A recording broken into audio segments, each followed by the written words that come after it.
Welcome to गुरु कृपा online study. आज मैं आपसे फिर से स्वागत करता हूं अपने चैनल यूट्यूब चैनल पर गुरु कृपा ऑनलाइन स्टडी पर। चलिए आज हम पढ़ेंगे लास्ट टेंस, आखिरी टेंस पढ़ेंगे आज हम।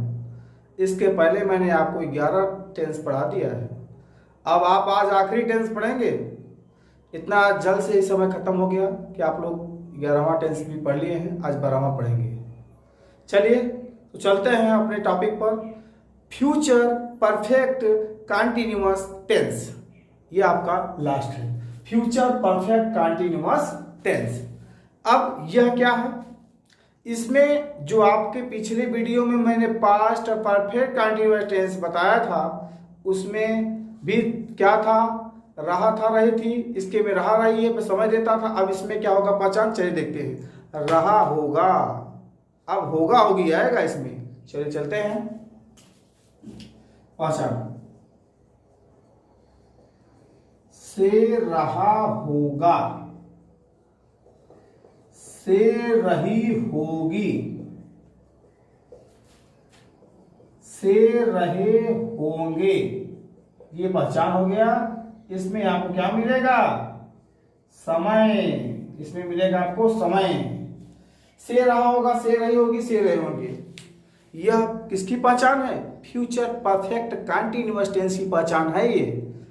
देखिए इसमें क्या करना होगा, मैं आपको बता चुका हूं फ्यूचर वाले सारे सीरीज में कि आई वी के साथ शैल, अन्य कर्ता के साथ विल, लेकिन मैंने बताया था कि जो अब की अंग्रेजी में है कि सारे कर्ताओं के साथ विल का प्रयोग किया जाता है। आप देख सकते हैं नए किताबों में अब यही आ रहा है, पुराने किताबों में था आई वी के साथ शैल, अन्य कर्ता के साथ विल, लेकिन अब क्या होगा, आई वी के साथ चाहे कोई भी कर्ता हो उसके साथ विल का प्रयोग किया जा रहा है। तो आप भी विल का प्रयोग कीजिए। कोई किसी चीज़ से परेशानी हो तो आप वीडियो के माध्यम से और कहीं देख सकते हैं कि हर जगह यह प्रयोग। आप चाहते हैं तो आप गूगल पे भी ट्रांसलेट कर सकते हैं। मैं जाऊंगा, मैं खेलूंगा, वह खेल रही होगी, अगर आपके साथ देख लीजिएगा सारे सेंटेंस में आपको विल का ही प्रयोग लगेगा, शैल कहीं नहीं आएगा। चलिए चलते हैं अपने टॉपिक पे। चलिए अब यहां चलते हैं नियम की तरफ। Subject plus will have been, will have been plus, देखिए विल हैव बीन प्लस मुख्य क्रिया में आईएनजी, प्लस मुख्य क्रिया में आईएनजी प्लस, अब एक ही चीज बदलेगा, क्या बदलेगा, जहां दो सेंटेंस में, दो टेंस में लग रहा था सिंस, अभी लास्ट वाले टेंस में निश्चित समय के लिए फ्रॉम का, अनिश्चित के लिए फॉर का लगाएंगे आप। यही एक चीज आपका बदलाव आया है बस, और सब चीज वही बदल रहा है, बस सहायक क्रिया देखिएगा। Negative subject plus will shall plus not plus have been plus मुख्य क्रिया में ING plus from plus for plus time. तीसरा है यदि वाक्य से इंट्रोगेटिव कैसे बनाएंगे, will shall plus subject plus have been plus मुख्य क्रिया में ING plus from plus for plus time. ये क्वेश्चन मार्क, ये आ गया आपका 3 स्ट्रक्चर। संरचना मैंने बना दिया है। कहने का मतलब है कि सब्जेक्ट के पास विल हैव बीन, अब शैल हैव बीन, लेकिन मैं आपको बार बार बता दे रहा हूं ये शैल का प्रयोग अब भूल जाइए। अब सभी कर्ताओं के साथ इसका प्रयोग कीजिए, विल हैव बीन, सभी कर्ताओं के साथ विल हैव बीन का प्रयोग कीजिए, कोई दिक्कत नहीं है। चलिए तो कहने का मतलब है कि चाहे कोई भी करता हो, I we you he she they it, कुछ भी हो सबके साथ लगाइए will have been, will have been सभी के साथ लगाइए, विल हैव बीन, कोई दिक्कत नहीं है। अब आ गया कच्चा टाइम और पक्का टाइम। इसके पहले वाले वीडियो में सबसे अच्छा मैं एक्सप्लेन किया हूं प्रेजेंट परफेक्ट कंटिन्यूअस टेंस में, ये आप समय को लेकर आप उस वीडियो को देख सकते हैं। इसमें मैं भी ज़्यादा समय नहीं लूंगा, लेकिन बता दे रहा हूं निश्चित समय मतलब कि पक्का समय के लिए आप फ्रॉम का प्रयोग करेंगे और अनिश्चित समय कच्चा समय के लिए फॉर का प्रयोग करेंगे। ठीक है, तो चलिए अब एक बात और आती है कि निश्चित समय अनिश्चित समय क्या, कच्चा टाइम पक्का टाइम, तो आपको मैं ये भी बता दिया हूं, सुन लीजिएगा। जिसका कोई नाम हो, अगर नाम दिया रहे तो वह पक्का समय मतलब निश्चित समय है, और जो कच्चा टाइम है और जो कहने का मतलब है जो अनिश्चित समय होता है उसका कोई नाम नहीं होता है। जैसे 4 बजे से पढ़ रहा होगा, 4 बजे नाम है 4 बजे से। अब 4 घंटे से पढ़ रहा होगा तो कौन सा घंटा, 4 घंटा कभी भी 4 घंटा 2 घंटे दिन में बीतता जाता है। ये 4 बजे 5 बजे 6 बजे ये नहीं, ये आपका निश्चित पक्का टाइम है। उसी प्रकार से 2 दिन से गा रहा होगा, अरे 2 दिन से गा रहा होगा, कोई कौन सा समय हुआ, इसमें कोई पक्का समय नहीं, कच्चा समय है। समय है तो कच्चा समय है। कहने का मतलब है सोमवार, मंगलवार, बुधवार ये नाम है कि सोमवार चले आना, मंगलवार चले आना। अब 2 दिन से चले आना, अरे कौन से 2 दिन से चले आना, तो ये आपका कच्चा टाइम है। ठीक है, तो निश्चित समय के लिए पक्का समय के लिए आप लगाएंगे फ्रॉम का प्रयोग, और अनिश्चित और कच्चा टाइम के लिए लगाएंगे फॉर का प्रयोग। चलिए, राम 2 बजे से पढ़ रहा होगा। फिर राम 2 बजे से पढ़ रहा होगा तो Ram will have been reading 2 बजे from 2 o'clock।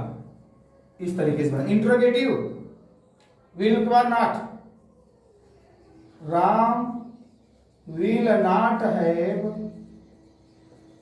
been reading from 2 o'clock। अब चाहिए आप आएगा क्या वाला, तो सबसे पहले लगाएंगे will, Ram have been reading from 2 o'clock question mark. इस तरीके से आप यह बनाएंगे। आप देखिए यह आपका हो गया अफर्मेटिव सेंटेंस, नेगेटिव, इंट्रोगेटिव, तीनों मैंने बना लिया है। राम 2 बजे से पढ़ रहा होगा ये हो गया, राम 2 बजे से नहीं पढ़ रहा होगा ये टेंस हो गया, और क्या राम 2 बजे से पढ़ रहा होगा ये हो गया। मैंने तीनों सेंटेंस एक एक ठो बना दिया है। चलिए अगला चलते हैं, इसका देख लीजिएगा, स्क्रीनशॉट ले सकते हैं। चलिए अगला सेंटेंस है मैं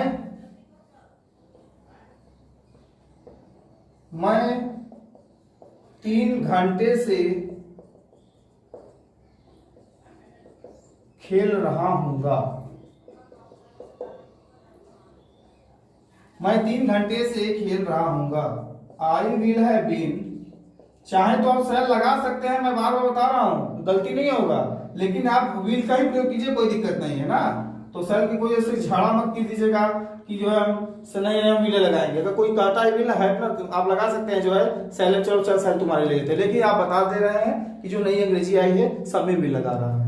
तो I will have been playing, अनिश्चित समय 3 घंटे, फॉर 3 hours। फिर I will have been playing for 3 hours। देखिए सब्जेक्ट विल हैव बीन, मुख्य आईएनजी, फॉर टाइम जो दिया है 3 घंटे, 3 एकदम स्ट्रक्चर के माध्यम से मैं बनाया हूं, कोई इधर उधर कुछ नहीं हुआ है, ध्यान दीजिएगा। इसका interrogative I will not have been playing for 3 hours। इसका interrogative will I have been playing for 3 hours question mark. इस तरीके से आप बनाएंगे। देखिए मैं इसका एक अफर्मेटिव बनाया, नेगेटिव बनाया, इंटरोगेटिव बनाया। ध्यान से देखिएगा। कहने का मतलब है कि सबके साथ आप विल हैव बीन लगाइए और निश्चित समय मतलब पक्का समय तो फ्रॉम, अनिश्चित समय कच्चा समय के लिए फॉर का प्रयोग। चलिए ध्यान से देखिएगा। मैं आपको अंत में समझाने जा रहा हूं क्वेश्चन वर्ड वाला। क्वेश्चन वर्ड, बस आगे क्वेश्चन वर्ड जोड़ दीजिए, आपका काम बन गया। वे 3 बजे से कहां जा रहे होंगे? Question mark. कहां? यदि प्रश्नसूचक शब्द बीच में आए तो उसकी अंग्रेजी सबसे पहले लिखी जाती है। WHY फैमिली की अंग्रेजी सबसे पहले लिखी जाती है, मतलब क्वेश्चन वर्ड सबसे पहले लिखा जाता है। कहां की अंग्रेजी? वेयर। उसके बाद विल, उसके बाद दे हैव बीन गोइंग, ठीक, 3 बजे से, from THREE 3 o'clock, question mark. ठीक, इस तरीके से आप बनाएंगे। Where will they have been going from 3 o'clock। इस तरीके से आपका यह आज का टॉपिक समाप्त होता हुआ। आपने क्या क्या पढ़ा? 12 का 12 टेंस आपने पढ़ लिया है। आप इसको 12 टेंस का, सारे टेंस का हेल्पिंग वर्ब याद कर लीजिए और किस टेंस में कौन सा वर्ब लगता है। अब इसके बाद मैं आपको पढ़ाऊंगा पैसिव वॉइस। आप अगर इसकी टेंस से 12 टेंस आप पढ़े रहेंगे तो आप पैसिव वॉइस हो, चाहे नरेशन हो, चाहे किसी प्रकार का यूज हो, आप आसानी से बना लेंगे। चलिए हम काम दे देते हैं आपको। कमेंट में काम करके भेज सकते हैं या आप कॉपी में लिखकर अपना अभ्यास कर सकते हैं। चलिए, सुरेश चाय पी रहा होगा। राधा 3 बजे से पत्र लिख रही होगी। वे कहां जा रहे होंगे? राम 2 दिन से हॉकी खेल रहा होगा। इस तरीके से आप 2, 3, 1, 4 हो गया। 4 तिहाई 12 टेंस बनाकर अपने कॉपी में अनुवाद बनाकर अभ्यास करिए। और आपको इच्छा हो तो आप कमेंट में, आप और अच्छा हो जाएगा तो आप कमेंट में इसका तो हम देख लेंगे आप सही बनाए या गलत बनाए हैं, तो आप कमेंट में इस टेंस का अनुवाद बना सकते हैं। एक बार इसका स्क्रीनशॉट आप ले सकते हैं क्योंकि आपको नियम आप आसानी से देख सकते हैं। मैंने तीनों का स्ट्रक्चर बना दिया, उसके बाद लास्ट में मैं क्वेश्चन वर्ड का चौथा स्ट्रक्चर बना दिया और सारे करताओं के साथ विल हैव बीन, मुख्य क्रिया में आईएनजी, निश्चित समय के लिए फ्रॉम का प्रयोग, अनिश्चित समय के लिए फॉर का प्रयोग। इस प्रकार से मेरा 12वां टेंस भी समाप्त होता हो गया। स्पोकन क्लास की है 12वां टेंस आपका, आपने 12 दिन में आपने 12 टेंस पढ़ लिया है। अब चलेंगे हम आगे और आपका पैसिव वॉइस के तरफ। आप ध्यान से, हम आपको 2-4 दिन का समय दे रहे हैं। आप अच्छे से पूरे टेंस का जो भी नियम, पहचान और इसका जो सहायक क्रिया है सारा लर्न कर लीजिए। आपको आसानी से आपको पैसिव वॉइस बनाना आ जाएगा। चलिए मिलते हैं अगले वीडियो में। आपको लगता हो कि मेरे वीडियो से आपको जरा सा भी मिलता हो नॉलेज तो लाइक जरूर कीजिएगा। धन्यवाद।